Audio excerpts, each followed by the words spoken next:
What do you think of their work? Oh no, I'm a big fan of their work. In fact, like I said, Greg Nicotero was my assistant for many years. Howard Berger worked for me on Day of the Dead. But my other idols are Rick Baker, of course, Dick Smith. Dick Smith is the greatest living makeup artist on the planet. He was a major inspiration. He's the one that shared his secrets. Everything we do was invented by Dick Smith.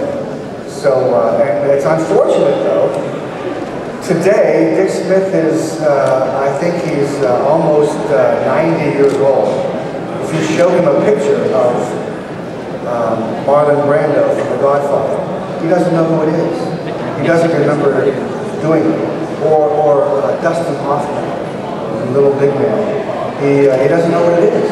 And he created it, so it's just, he has Alzheimer's disease, and his memory is gone. So it's very sad. Oh, over there? No, he's not business. On American television, we now see the show The Walking Dead, and I think it's a huge step forward for a genre like the zombie genre to become a huge popular drama series. It's written by Frank Darabont, who was nominated for 2 Oscars. The effects are done by Greg Nicotero, and I think it's a great drama show. What do you think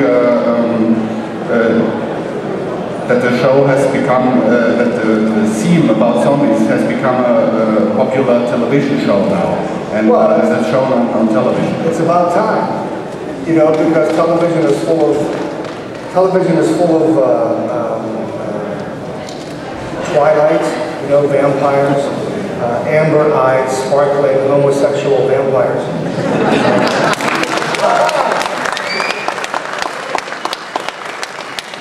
But zombies have always been around, and zombies are always popular, and they will continue to be. But the nice thing about The Walking Dead is there's a lot of humanity in it.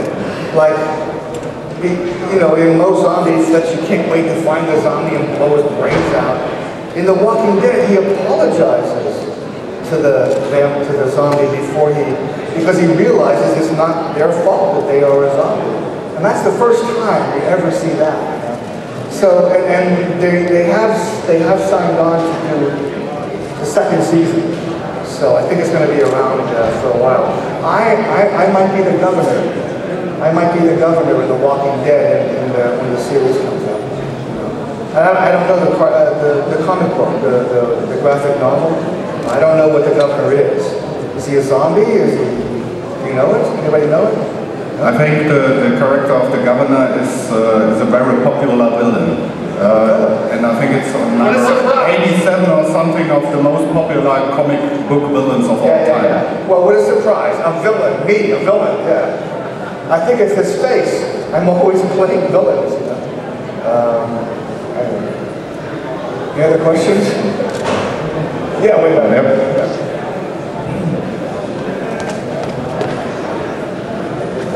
So I'm sure you heard this question many times before, but how comes that a guy, like you say, looks like a villain, start all these makeup things? What was the ignition to this makeup?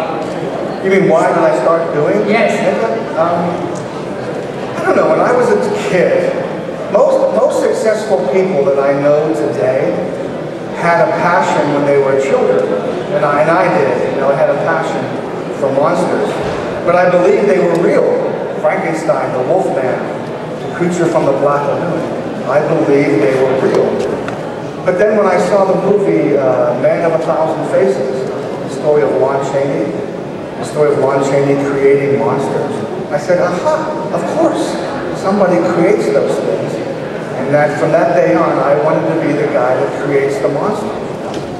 I wish I could watch a movie again through those eyes when I was a child, when I believed everything, okay? That's the problem with people who want to be in the movies. They want to do it because of some magic that they saw, okay? What you don't realize is, as soon as you learn how to make movies or get behind the scenes, you destroy that magic forever. I wish I could see it again through the eyes of an 8-year-old child. That's when the movies were magic. So I guess I wanted to create be a part of that magic, okay? But there's still magic. It's the magic of creating something that never existed before. That's still fun. Okay? But it was that movie, Man of a Thousand Faces.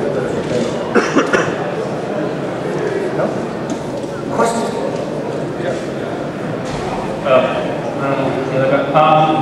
Hi.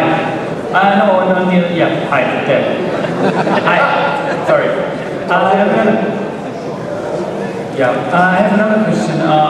You talked yesterday about your Darth Vader that you have at home. Have you another product at home that you're more proud of? Are you kidding? No, I have Darth Vader, I have the creature from the Black Lagoon, I have Frankenstein, I have a Predator, this is full size, okay?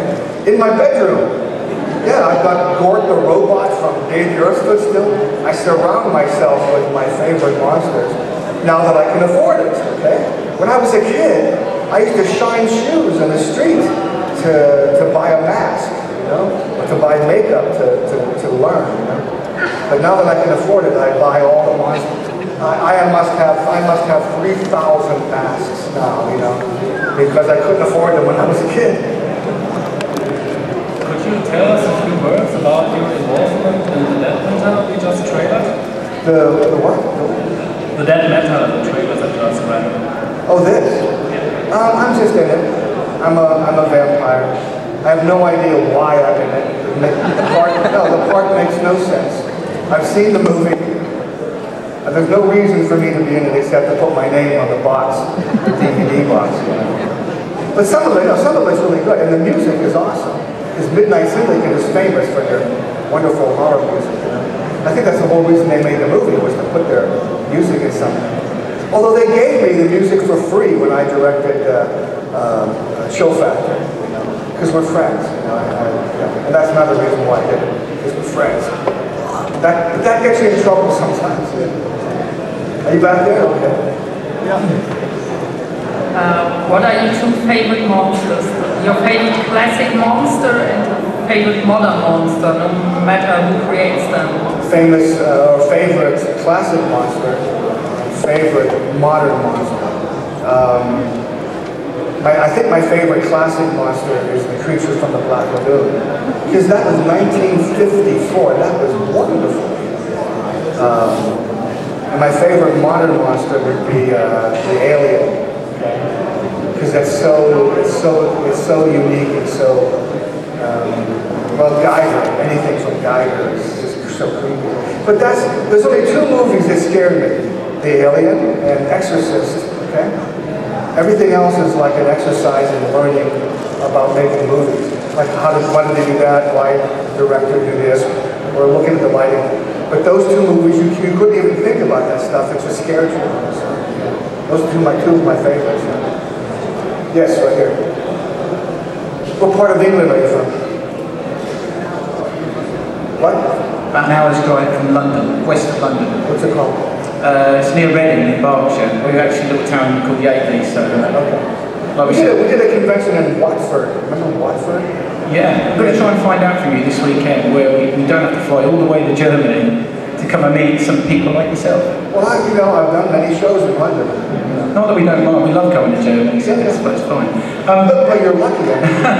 No, yeah, we do like the Germans, as much as they think we don't. Once for me, once you cross the ocean to come over here, my mistake is I should be going to Italy, I should be going to London, I should be traveling around because you're here. You're lucky because you just everything is very close over here after you cross the ocean. But what's your question? First off, on behalf of all the fans, thank you for turning up because it made our trip worthwhile. Your debut for directing was, if I'm right, the remake of Night of the Living Dead. Is that correct? No, that was my fourth. Yeah. Okay, I just wanted to ask because I'm sure I saw an interview somewhere with somebody saying that, and I thought the film was really good. It was an excellent remake. I thoroughly enjoyed it, but I think you had difficulties, and I want to know: was it with the cast? Was it with money, as in the budget, or was it with your crew? I heard it just wasn't smooth water as the film, because the film looks great. It doesn't look like you had any trouble at all. No, it's the worst experience of my life. I'm sure it was from your interview, though. It was horrible. I couldn't wait. I couldn't wait every day to go home and to get away from her. It was just, because I had many ideas.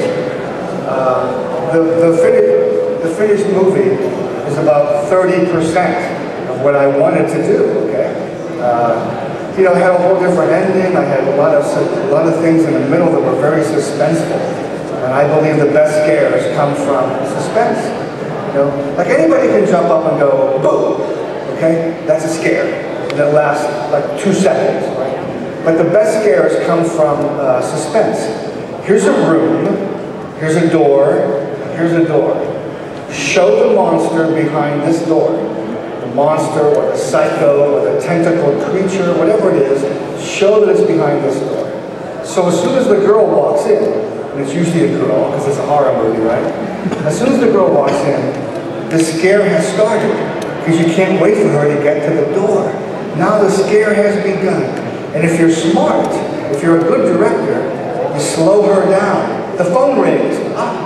Now the whole time she's on the phone, the scare is building, and you want her to get to the damn door to see what's going to happen, okay? So she hangs up, and oh, great, she's going to go to the door. And you slow her down again. Oh, I broke a nail.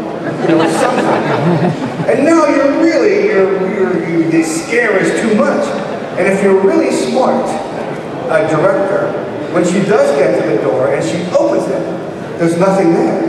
And you go, oh. And that's when the monster should jump out and grab her, okay? The best way to scare somebody is to make them laugh or to make them go, and relax, okay? Now that's a suspense scare, and you can do that longer than 3 seconds. The problem is, if you wait too long, the audience goes, I don't care for shit anymore, you know? I don't care what happens, you know? So it's a matter of timing. So I had things like that in Night of the Living Dead. Things like Ben being attacked by a zombie, he puts a bullet in the gun, the cylinder spins, now you do a close-up of the bullet going as he's pulling, because he puts the gun in the zombie's mouth, okay? And he's pulling the trigger, and the bullet's going, and then when it finally gets in front of the thing, it blows through, like Dario Argento would do, it blows through flesh like brains, and it splashes blood on Barbara across the room, okay? Just some suspense there. Well, they said I can't do it, there's not enough time. You know? So we couldn't do that. I couldn't do, when Tom runs to the gas pumps, you know, I had Tom catch on fire. Tom running around on fire, and it's his body that makes the truck blow up. Before we started shooting, they said, you don't have enough time. Well, how do you know we don't have enough time? We would rather make sure that all the dialogue scenes get shot, you know? Well, to me, you go to a movie to watch stuff happen, not listen to people talk, unless it's like Dinner with Andre or something like that, you know? So one by one, they were cutting, not George Romero. George wasn't there. He was in Florida writing The Dark Half. So one by one, the 2 jerks that were there kept cutting stuff. So that's what I meant. The movie was not, and I hated the movie for a long time. But just about a month ago, there was a midnight screening. I got there at 11 o'clock and did a Q&A. And I was not going to sit down and watch the movie again. But the movie started and I watched it. And it was the first time I saw it objectively. And it's good, you know? The acting is terrific, you know? So, and even yesterday somebody said it's one of the few remakes that's good. Because there's been so many remakes, you know? So I'm proud of that. And now I like the movie. But I hated it because I didn't get to do what I wanted to do. Yeah. Sorry, what time is up? Time's up. Thank you. Thank you.